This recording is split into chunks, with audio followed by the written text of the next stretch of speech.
Hi Zara, have you ever gone shopping for just one item, only to return home with a basket full of things you never planned to buy? Every single time. But it's obviously because of my lack of self control. I always tell myself I'll stick to my shopping list, but somehow I keep adding just one more thing. Do you think businesses actually do something to make us buy more?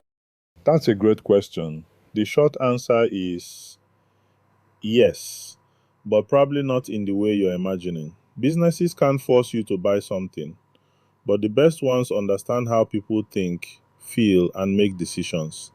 They know that before every purchase, your brain is constantly reacting to what's happening around you. The music playing in the store, the smell of freshly baked bread, a bright red 50% off sign, a product placed right at eye level, someone telling you only three left in stock. Individually, they may seem insignificant, but together they quietly shape the way you feel and the decisions you make. So you're saying those little things aren't random? They're actually designed to influence my decisions? Exactly. And marketers have been studying this for decades. In fact, one of the most respected theories in consumer behavior explains this process step by step. It's called the stimulus organism response theory, or simply the SOR theory. Today, I will break it down in simple terms and show you why understanding it can make you a smarter consumer and a better business owner. 1. Stimulus. The first stage is called the stimulus. A stimulus is anything around you that grabs your attention.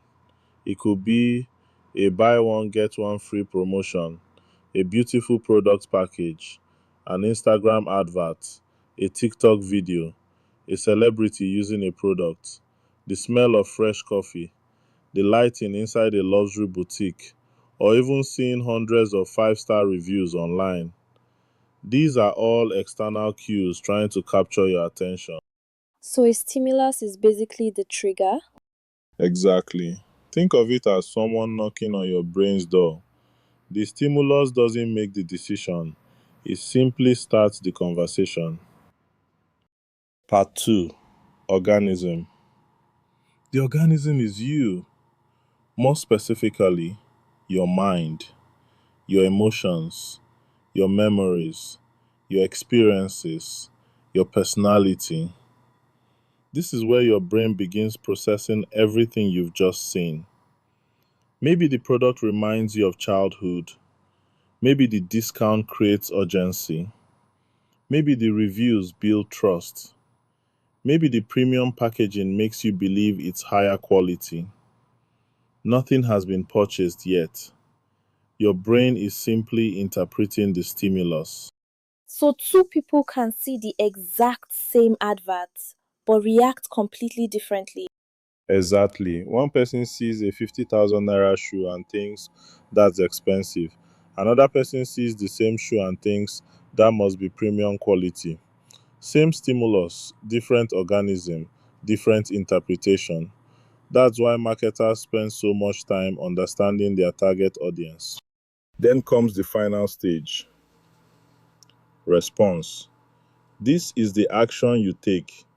You might buy the product, walk away without buying, save it for later, add it to your online cart, recommend it to a friend, or even leave a review after purchasing.